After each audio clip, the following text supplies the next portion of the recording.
देहरादून से बड़ी खबर के साथ शुरुआत करते हैं। कांग्रेस कोऑर्डिनेशन कमेटी की बैठक चल रही है। प्रदेश अध्यक्ष करण माहरा, नेता प्रतिपक्ष यशपाल आर्य इस बैठक में मौजूद हैं। केदारनाथ उपचुनाव को लेकर रणनीति तैयार की जा रही है। तो अब केदारनाथ उपचुनाव को लेकर जहां भाजपा भी अपनी पूरी तरीके से तैयारियों में जुटी है, तो कांग्रेस भी अपनी तैयारियों में जुट गई है।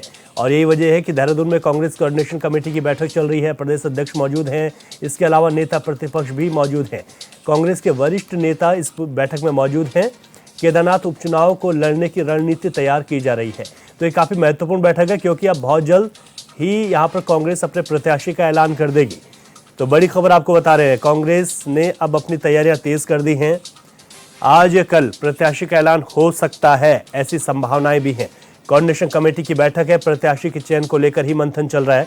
हालांकि हाईकमान को जो नाम भेजे गए हैं उस पर ही यहाँ पर फाइनल मोहर हाईकमान की ओर से लगनी है।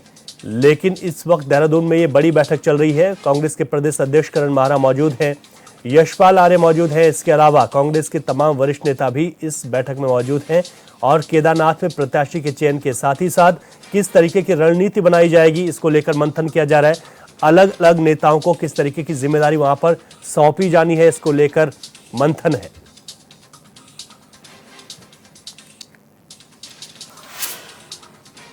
एक और बड़ी खबर आपको बता दें, देहरादून से उपचुनाव को लेकर बीजेपी ने भी कमर कस ली है। कल बीजेपी प्रत्याशी की घोषणा कर सकती है, ऐसा सूत्र बताते हैं।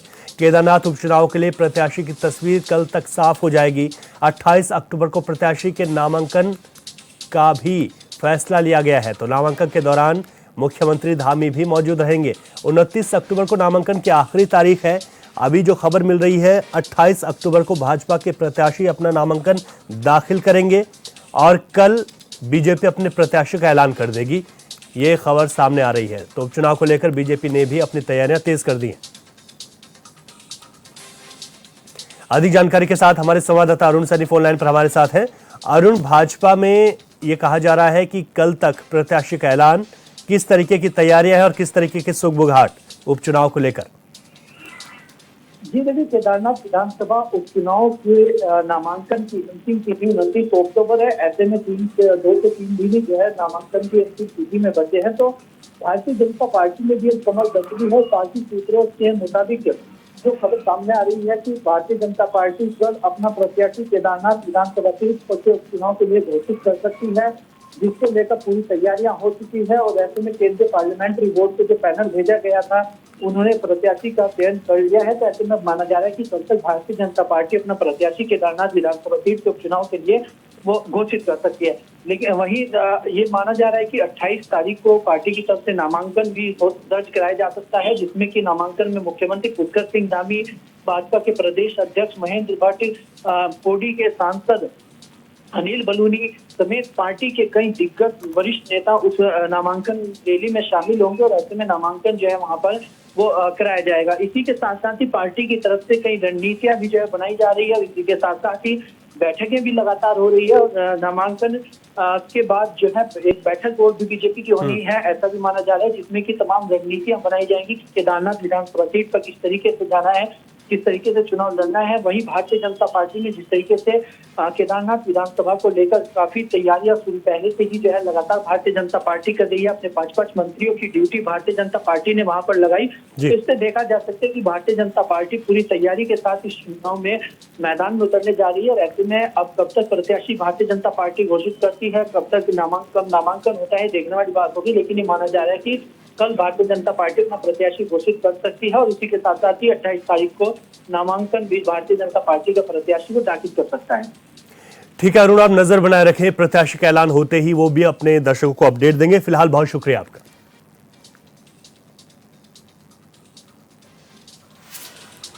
और देहरादून से एक बड़ी खबर आपको बता रहे हैं। केदारनाथ उपचुनाव में कांग्रेस का समर्थन करेगी समाजवादी पार्टी। सपा राष्ट्रीय सचिव डॉक्टर सत्यनारायण सचान ने यह जानकारी दी। समाजवादी पार्टी के राष्ट्रीय सचिव ने बीजेपी पर निशाना भी साधा। उन्होंने कहा कि भाजपा लोकतंत्र को खत्म करने की कोशिश कर रही है। उत्तराखंड की सरकार पलायन नहीं रोक पाई, सरकार युवाओं को रोजगार नहीं दे पाई, इस तरीके का भी उन्होंने आरोप लगाया है, निशाना साधा है। लेकिन बड़ा अपडेट यह है कि समाजवादी पार्टी इस बार जो उपचुनाव होने जा रहा है केदारनाथ में, उसमें कांग्रेस को अपना समर्थन देगी। उन्होंने साफ तौर पर कहा कि कांग्रेस को हम अपना समर्थन देंगे।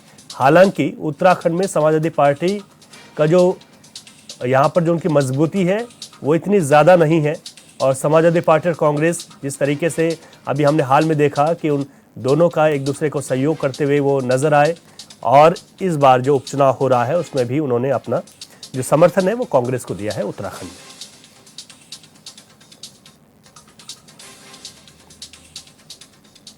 तो चलिए खबरों में विस्तार से आगे बढ़ते हैं।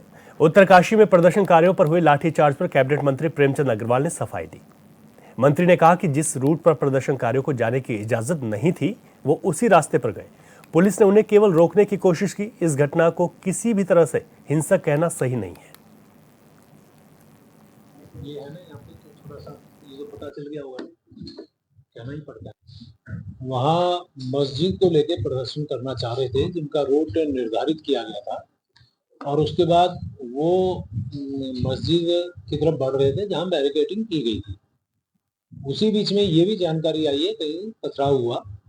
पथराव से हबड़-तबड़ मची, और जब हमारे वो स्थानीय लोग आगे बढ़ने का प्रयास कर रहे तब थोड़ा सा मामूली लाठीचार्ज हुआ। तो ज्यादातर लोगों से बातचीत हुई है, और वो लोग कल वहां से कुछ लोगों का उपचार हुआ, उनको वहां से डिस्चार्ज किया गया, और स्थिति पूरी तरह से अभी तक नियंत्रण में है। लेकिन आज भी कुछ लोगों ने वहाँ बाजार बंद कराने का आह्वान किया है। तो सही जानकारियां धीरे धीरे सामने आएंगी। केदारनाथ के पूर्व विधायक मनोज रावत ने देहरादून कांग्रेस कार्यालय में प्रेस कॉन्फ्रेंस को संबोधित किया। उन्होंने कहा कि मुख्यमंत्री पुष्कर सिंह धामी ने अगस्त मुनि में एक घोषणा की थी और कहा था कि हम राज्य में सशक्त भू कानून लागू कर रहे हैं, लेकिन सरकार भू कानून के नाम पर प्रदेशवासियों की आंखों में धूल झोंकने का काम कर रही है। मनोज रावत का कहना है कि त्रिवेंद्र रावत सरकार के समय जो पाप हुए थे उन्हें सीएम धामी ने महापाप में बदल दिया। जैसे जैसे आप उनकी विधानसभा में हुए थे तो उस समय भी मैं एकमात्र विधायक था, वो आप प्रोसीडिंग देख लीजिएगा, जिसने विरोध किया था। 22 में हमने उसके बाद इंतजार किया कि सरकार इन दोनों परिवर्तनों को खत्म करने के लिए कानून लाएगी। जब सरकार 22 तक कानून नहीं लाई तो मैं 22 में विधायक रहते हुए मैंने प्राइवेट मेंबर भी लाया हूँ, और मैं बहुत खुशी के साथ कह रहा हूँ कि एक नहीं, मैं 2 प्राइवेट मेंबर भी उस समय लाया। एक तो देवस्थानम बोर्ड एक्ट को ख़त्म करने का, और ये जो धाराएं सरकार ने परिवर्तित करी थी, जिनमें परिवर्तन किया था, इन दोनों धाराओं को समाप्त करने या निरसन करने संबंधित विधेयक भी मैं लाया था। संधि के समय में ऑटो प्रोजेक्ट कंपनियां 800-900 मेगावाट बिजली बेची गई थी। चंडीगढ़ और नोएडा और गुड़गांव के एड्रेस थे, और हमें पूरा मीडिया को दिया था। सरकार 4 परिवारों को, किसी में चेयरमैन पति था, डायरेक्टर वाइफ थी, किसी में वाइफ डायरेक्टर थी। और चंडीगढ़ और गुड़गांव में जब हमने वो एड्रेस देखे तो सारे फर्जी एड्रेस थे। उन एड्रेस पे फर्जी एड्रेस पे वो कंपनियां बनाई गई थी। उसी तरह अगर आप जाएंगे, इन जो अभी मनोज जी ने जो कंपनियों का उल्लेख किया है, ये कुछ ही लोगों को फर्जी एड्रेस पर कंपनियां बनाकर ये जमीनें कुछ दी गई। उत्तराखंड में सशक्त भू कानून की मांग को लेकर कांग्रेस ने संयुक्त प्रेस कॉन्फ्रेंस की और बीजेपी सरकार को आड़े हाथों लिया। वहीं कांग्रेस की प्रेस कॉन्फ्रेंस के बाद अब तक बीजेपी प्रदेश मीडिया प्रभारी मनवीर चौहान ने सफाई दी। उन्होंने कहा कि बीजेपी ने जन अपेक्षाओं के अनुरूप 2007 में भी भू कानून में संशोधन किया, और अब भी धामी सरकार प्रदेश की जनता के हित में कड़ा भू कानून लागू करने में जुटी हुई है। उन्होंने कहा कि मुख्यमंत्री पुष्कर सिंह धामी स्पष्ट कर चुके हैं कि आने वाले बजट सत्र में कड़ा भू कानून विधानसभा के पटल पर रखा जाएगा और सशक्त भू कानून लागू किया जाएगा। भारतीय जनता पार्टी की सरकार के द्वारा जन अपेक्षाओं के अनुरूप 2007 में भी भू कानून में संशोधन किया गया था, और प्रदेश के अंदर जन अपेक्षाओं के अनुरूप और प्रदेश के हित के लिए और प्रदेश की जनता के हित के लिए सबसे कड़ा भू कानून लागू हो, इसके लिए धामी सरकार आदरणीय हमारे मुख्यमंत्री पुष्कर सिंह धामी जी पहले ही स्पष्ट कर चुके हैं कि आने वाले बजट सत्र में कड़ा भू कानून विधानसभा की पटल पर रखा जाएगा। उत्तराखंड में तमाम उपनल कर्मचारी संविदा कर्मियों को लेकर पूर्व मुख्यमंत्री हरीश रावत ने सरकार पर सवाल खड़े किए हैं। पूर्व मुख्यमंत्री हरीश रावत का कहना है कि सरकार अपने ही कर्मचारियों का शोषण कर रही है। उन्होंने कहा कि कांग्रेस के समय में संविदा कर्मियों को नियमित करने के लिए प्लान तैयार किया जाता था, जिसे बीजेपी सरकार ने बदल दिया, जिसकी वजह से सभी संविदा कर्मी दर दर भटक रहे हैं।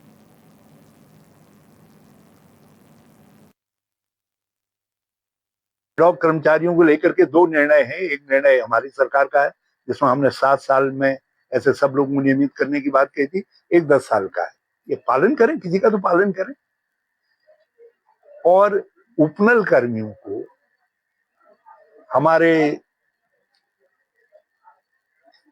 अतिथि शिक्षक से लेकर के दूर से ऐसे जितने भी कर्मचारी हैं, उनके नियमितीकरण के लिए सरकार को कदम उठाना चाहिए। ब्रेक के बाद आपका स्वागत है। खबरों में आगे बढ़ेंगे। चमोली में हिंदू मुस्लिम प्रकरण को लेकर मुस्लिम नेता ओवैसी के दिए गए बयान पर सियासत गरमा गई है। बता दें कि कांग्रेस प्रदेश अध्यक्ष करण माहरा ने ओवैसी को बीजेपी की बी टीम करार दिया था। वहीं राज्यसभा सांसद और बीजेपी के वरिष्ठ नेता नरेश बंसल ने कांग्रेस प्रदेश अध्यक्ष के बयान पर पलटवार किया और कहा कि कोई भी मामला रहा हो, कांग्रेस हमेशा ओवैसी के साथ खड़ी नजर आती है। इसलिए कांग्रेस को सबसे पहले अपना स्टैंड साफ करने की जरूरत है। बीजेपी की कोई भी बी टीम नहीं है, बीजेपी अपने आप में ए टीम है। जी, आप तो वहीं सिडनी वाले। कांग्रेस स्पष्ट रूप से बताए कि ओवैसी जो स्टैंड लेते हैं, कांग्रेस उसके साथ है कि नहीं है। क्योंकि अभी तक का अनुभव है कि जितने भी, चाहे वो राम जन्मभूमि का विषय हो या अन्य विषय हो, वक्फ बोर्ड का विषय हो, तो कांग्रेस हमेशा ओवैसी के साथ खड़ी नजर आती है। इसलिए कांग्रेस अपना स्टैंड स्पष्ट करे। भारतीय जनता पार्टी की कोई बी टीम नहीं है। भारतीय जनता पार्टी अपने आप में ए टीम है और वो ए टीम रहेगी। अल्मोड़ा के भिकियासैंण में दीपावली को लेकर आबकारी विभाग अलर्ट मोड पर है। जिला आबकारी अधिकारी अल्मोड़ा के निर्देशन पर क्षेत्रीय आबकारी अधिकारी भिकियासैंण के नेतृत्व में आबकारी टीम ने क्षेत्र में अवैध मादक पदार्थों की तस्करी पर अंकुश लगाने के लिए भिकियासैंण, सरायखेत, मरचुला, देघाट समेत कई क्षेत्रों में छापेमारी अभियान चलाया। साथ ही अंग्रेजी और देशी शराब की दुकानों का औचक निरीक्षण किया। इस दौरान टीम ने दुकान स्वामियों को दुकान के बाहर रेट लिस्ट लगाने समेत कई दिशा निर्देश दिए हैं। तो महोदय के दिशा निर्देशन में आबकारी विभाग द्वारा जो 21 तारीख से 4 तारीख तक जो है नवंबर तक दीपावली के पक्ष में जो है प्रवर्तन कार्य चल रहा है। क्षेत्र 3 क्षेत्रीय आबकारी अधिकारी में मेरे द्वारा भी क्षेत्र में संवेदनशील क्षेत्रों में छापेमारी की जा रही है। और कल एक 18 बल्क लीटर शराब जो है अपहृत मृदा जो है वो जब्त की गई थी और उसमें धारा 60 में एक व्यक्ति का चालान भी किया गया था। आज FL5D भिकियासैंण के आकर उसको कंजप्शन वो पंजिका को चेक किया गया है और क्षेत्र में जो अवैध मदिरा की जो शिकायतें आ रही हैं उन क्षेत्रों पे जाके मेरे द्वारा रोड चेकिंग भी की जा रही है और संबंधित सतह पे। रानीखेत तहसील के गुड़हौली में सरकार जनता के कार्यक्रम का आयोजन किया गया है। कार्यक्रम में संयुक्त मजिस्ट्रेट राहुल आनंद ने जनता की समस्याओं को सुना। मजिस्ट्रेट ने मौके पर ही जनता की कई समस्याओं का समाधान किया। साथ ही अन्य समस्याओं के लिए विभागीय अधिकारियों को निर्देश दिया है। जिसमें कि बहुत कुछ छोटी समस्या, कुछ बड़ी है। स्पेशली उनकी मांग रही है गांव वालों की, जो गगास डैम है वहाँ पे, उनसे जो है अभी इस गांव को प्रस्तावित जो है उसमें इनको पानी नहीं मिला। तो गांव वाली की डिमांड है कि वहाँ से जो है उस गगास डैम का पानी इस गांव को मिले ताकि यहाँ पे सिंचाई हो सके, क्योंकि ये सब्जी का जो यहाँ पे उत्पादन काफ़ी अच्छा होता है। दूसरी ये भी सब्जी के उत्पादन से याद है कि यहाँ पे जो है कि जंगली सुअरों का काफ़ी आतंक है, जिसकी समस्या के निदान के लिए एक सुझाव वहाँ पे से ही हमारी ओर से दिया गया कि मनरेगा के थ्रू उसको अप्रूव्ड कार्य है उसके थ्रू वहाँ पे किया जा सके। जिससे गाँव वाले भी एग्री थे कि इसके थ्रू जो है वो फेंसिंग बनाएंगे जिससे कि उनकी सब्जी को प्रोटेक्ट किया जा सके। नरेंद्रनगर स्थित धर्मानंद उनियाल राजकीय महाविद्यालय के छात्रों ने छात्र संघ चुनाव को लेकर प्रदर्शन किया और महाविद्यालय के प्राचार्य को ज्ञापन सौंपा, जिसके बाद उन्होंने तहसील परिसर पहुंचकर जबरदस्त नारेबाजी की और प्रदेश के शिक्षा मंत्री का पुतला भी फूंका। आरोप है कि छात्र संघ चुनाव समय से नहीं कराए गए हैं, जिसको लेकर छात्रों ने प्रदेश के शिक्षा मंत्री और कुलपति के रवैये की आलोचना करते हुए कहा कि इन लोगों ने चुनाव को जबरन लटकाया है। मौके पर छात्रों ने चेतावनी देते हुए कहा कि चुनाव का जल्द ऐलान किया जाए, वरना हम बड़े स्तर पर आंदोलन करने को बाध्य होंगे।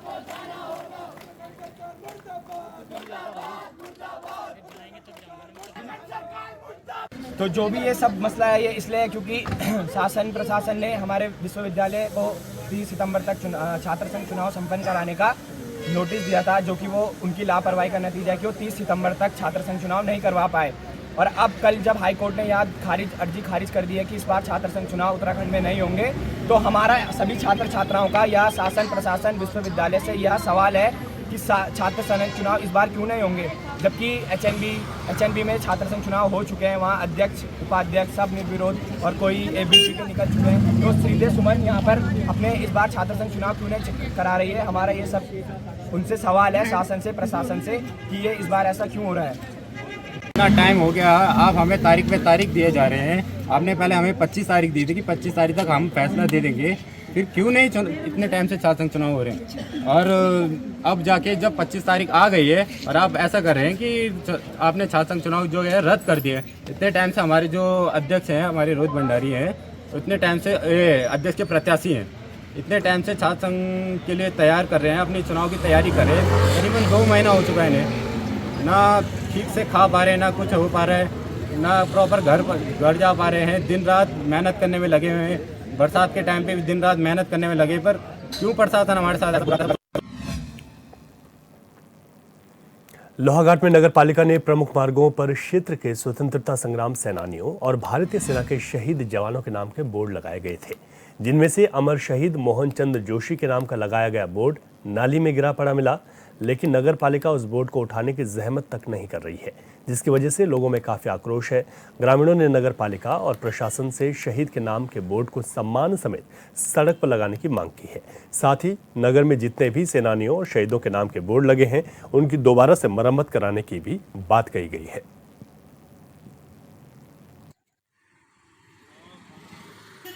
ये बहुत शर्मनाक बात है।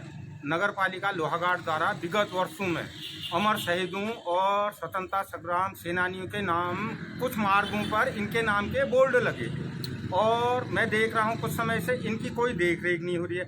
आज बिष्टी जी, आपको हमने उदाहरण के लिए एक बोर्ड दिखाया जो ये नाली में पड़ा है, और हमें काफ़ी बुरा लगा क्योंकि ये कॉलेज मार्ग है, यहाँ से छात्र छात्राएँ जाते हैं आते हैं, और सभी लोग इसको देख रहे थे। ये अमर शहीद मोहनचंद जोशी जी के नाम का बोर्ड लगा है, जो कि अभी फिलहाल नाली में पड़ा।